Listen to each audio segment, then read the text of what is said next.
All right, so we're just going to use the audio in the room. Okay, so I've got the joint set up, I've got the member set up, now distribution factor. So to help you out, the distribution factor for AB, that was 0. Okay, this one was 1/2. This one was 1/2. What was CB? I don't remember. 3/7. This one was 4/7, and this is 0. Everybody good? Okay. Then the next thing I put are my fixed end moments. Okay, so what do I have? I have 50 minus 50 plus 75 minus 75, 0 and 0. I'm going to give you a sec to draw this out.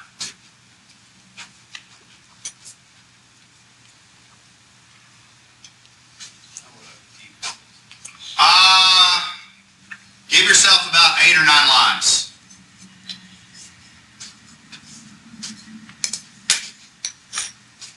The Excel template that I uploaded on Blackboard can do you can just drag and do as many as you want. So.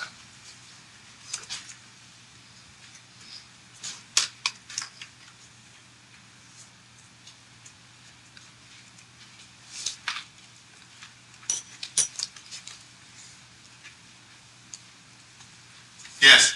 What do we call it? It's a moment distribution table. This is moment distribution. We're getting ready to start.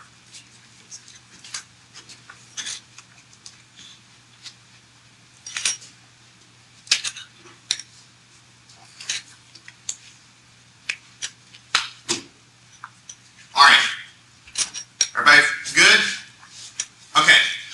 So I'm going to walk you through this. I want everybody to pay attention up here. Okay? Now, the first thing that we are going to do is a balance operation. Okay? So I'm going to call this balance number 1. Okay? And let's explain how this works. Okay? Down here on the bottom, off to the side,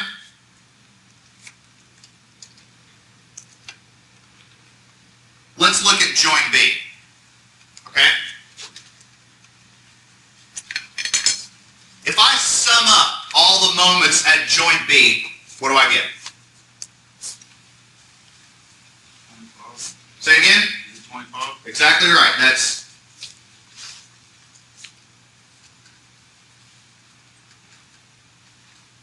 25. Everybody okay with that? What that means is that I have more moment on one side of the joint than I do the other. Okay? Sound good? So, right now, the sum of moments at joint B is not 0. Everybody okay with that? I propose that there is too much positive moment at joint B due to the fact that I have assumed that joint B is clamped. So now what I'm going to do is I'm going to release that clamp. What's going to happen is some of that moment, so we got too much positive moment, some of that positive moment is going to get counteracted, it's going to get shifted to each side. Okay? So here's what we're going to do. We're going to release that joint, and we're going to ask, what's the change in moment on each side? So we're going to have a change in moment BA and a change in moment BC. Now, here's the way that you do this, okay? We're going to do the calc, and then we're going to come back and take a look at it. So just trust me for now. All right? What we're going to do is we're going to change the sign of this moment, and we're going to multiply it by a distribution factor.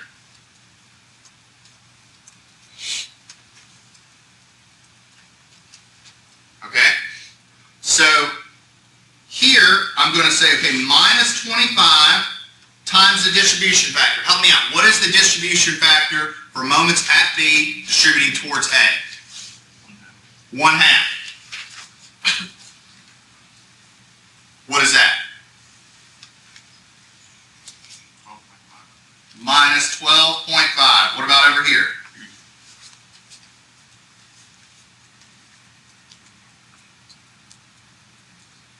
minus 12.5. Is everybody okay with this? Okay.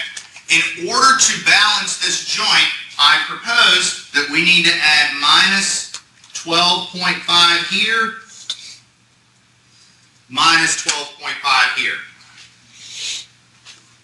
Why did we change the sign? Let me ask you a question. Add up all these numbers and tell me what you get. 0. The sum of moments must be 0. You have too much positive moment. In order to respect equilibrium, that sum of moments equals 0, you have to change the sign. Okay? So we know that we need a negative 25 foot-kips of moment added to that joint. How do we figure out how much goes on either side? That's where the distribution factors come into play. Does that make sense? Any questions on that? Okay.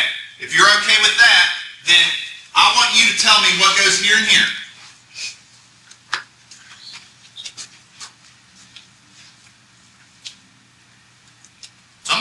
Well, first off, add those numbers up. What do you get? Negative 75.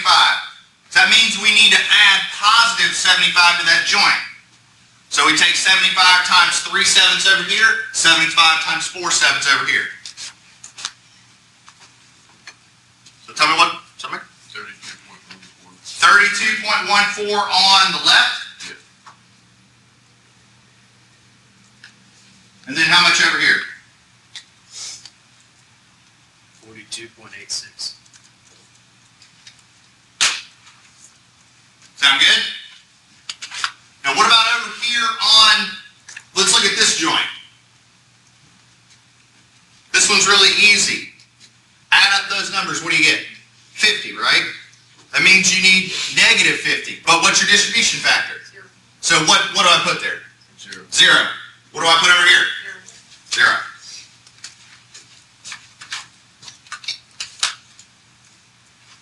Now, what do you do after balancing?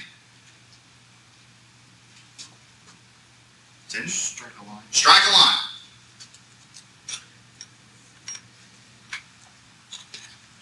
Strike a line. Here's the reason why we strike a line. I could stop right now. I could stop right now and carry through with my analysis. And I would have an answer that meets the requirements of equilibrium. It would meet equilibrium, but it would not be accurate. Okay?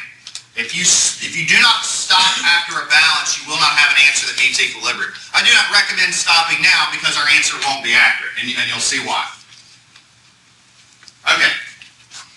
After you perform a balancing operation, the next step is to perform a carryover. This is carryover number 1. Carryover number 1. What do we do here? Can I borrow this real quick?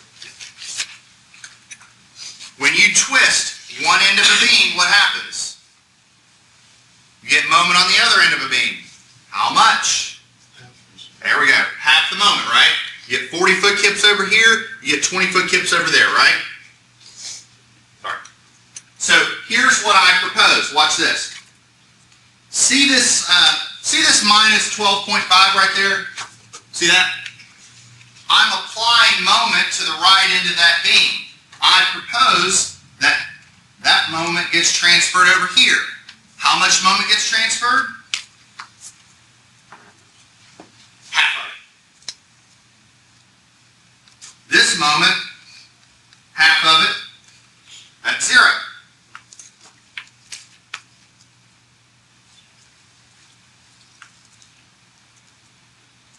Help me out, what's that one?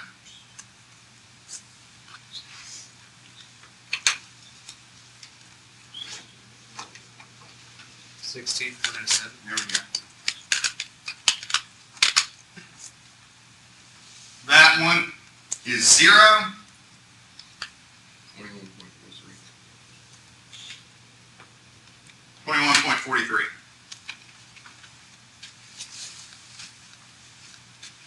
Everybody seeing this? Now what do? We balance again. Okay? Do I have a arithmetic error? I don't think I do.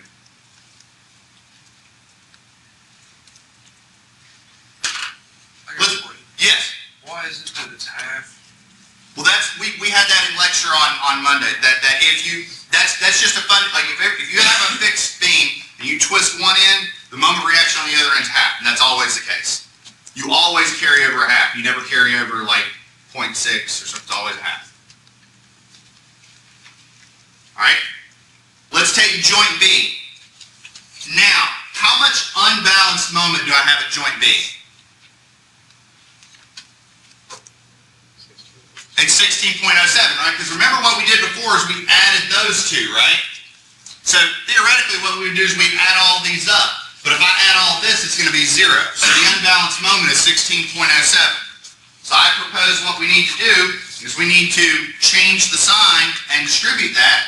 So that's going to be minus 8.04 minus 8.04. Now, there's going to be some rounding and whatnot in here. Let me give you a piece of advice. When you're doing this by hand, my advice is to round everything to 2 decimal places.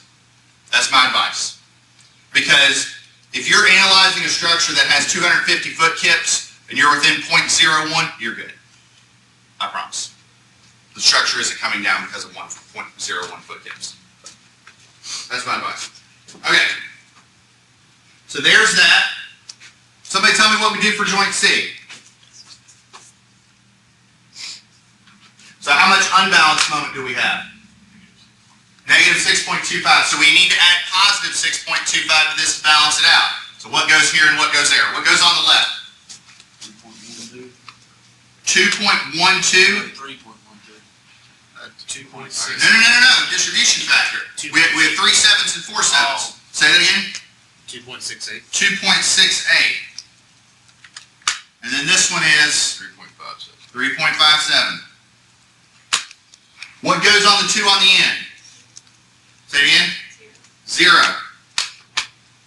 What do you do after a balance? Strike a line. Starting to see how this works? What happens now? We do another carryover.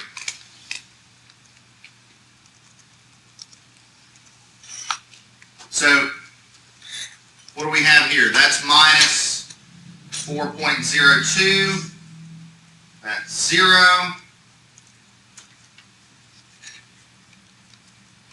What's that one? Is that 1.34? Did I do it right?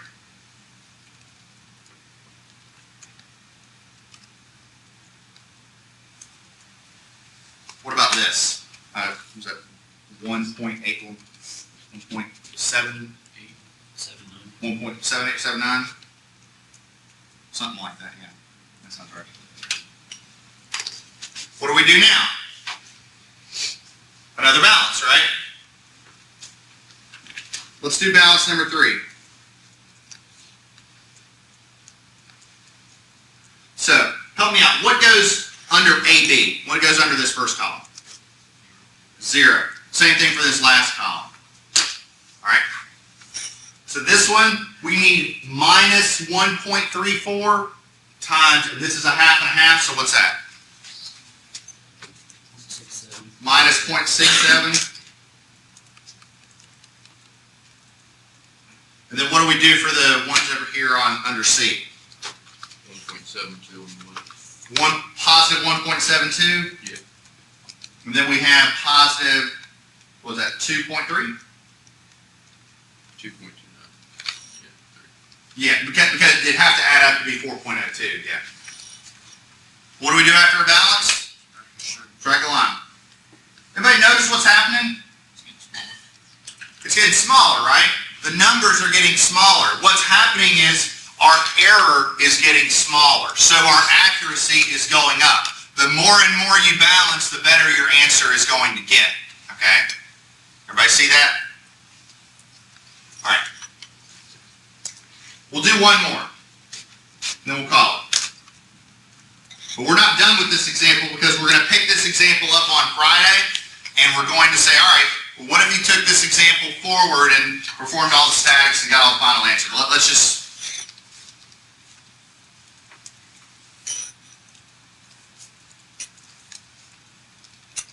So let's see. That's 0. That's 0. What is that? Is that 0.34?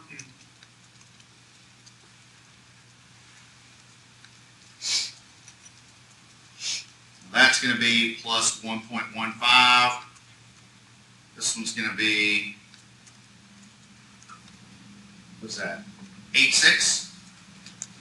Did I do that right? Okay, and then, so balance 4.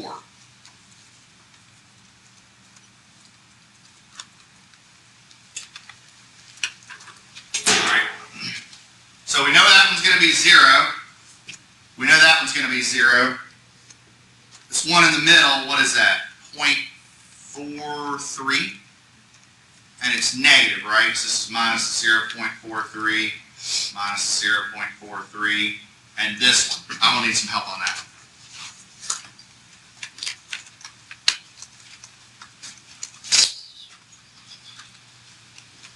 .15.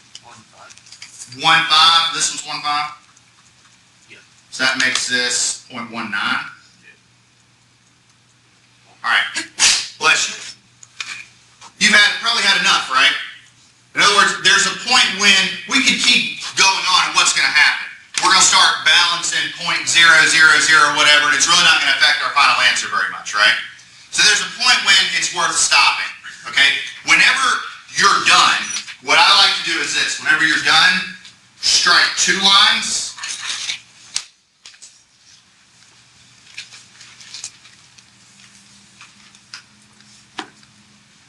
And compute your final end moments.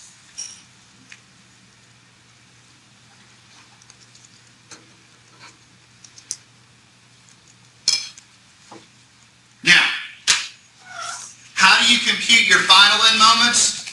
Super simple. You just sum up everything in the column. So let's take column AB. What is that plus that plus that plus that plus that, so on and so forth?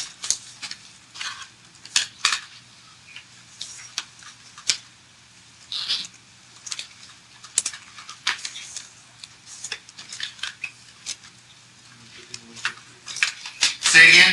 39.39. What I like to do for this, I like to say 39.4. I like to take this to the 10th place. This is an approximate method, so this is fine.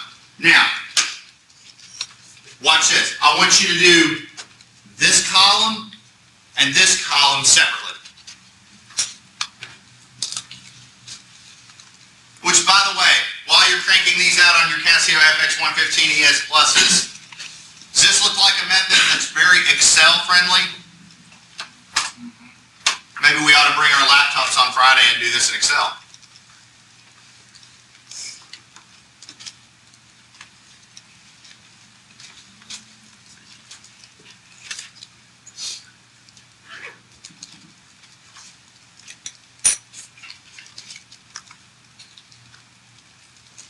So real quick, tell me what do we have here on the left?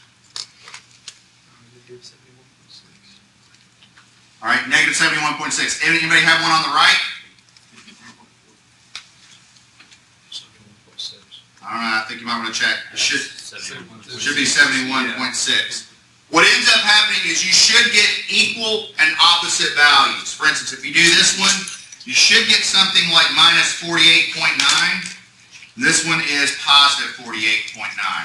That'll tell you whether or not you did this correctly because you should have equal and opposite values. This one ends up being, I think it's 24.4. Does it not matter that each end doesn't balance? What do you mean each end doesn't balance? Well, like how it's negative and positive, but yet the ends. Well, if you added it all up, it'd be 0. Yeah. That's a good question. It would have 0, but 24. That and that? Oh, I thought you were talking about like. No, you don't have to have the same moment on each end of the member. No, that is most often not going to happen. So, all right. Here's what we're going to do. Next time, we're going to finish this example, but we're going to take a segue off to the side and we're going to do this moment distribution in Excel. So bring your laptops on Friday. That's all I got. Oh, one more very quick thing, just so you're you're aware, when you look at the homework assignment, I want to show you this, just so you're aware. When you look at the homework assignment, I know we're going a couple minutes over, I apologize. Once this decides to open. I tell you on the homework assignment, for instance, on problem number 1, to stop at balance 4. And then like on problem number 3, I say stop at balance 5. So everybody should be doing the same thing and should be getting the same answer. And I have no problem if you use Excel on the homework. So that's all I got, guys.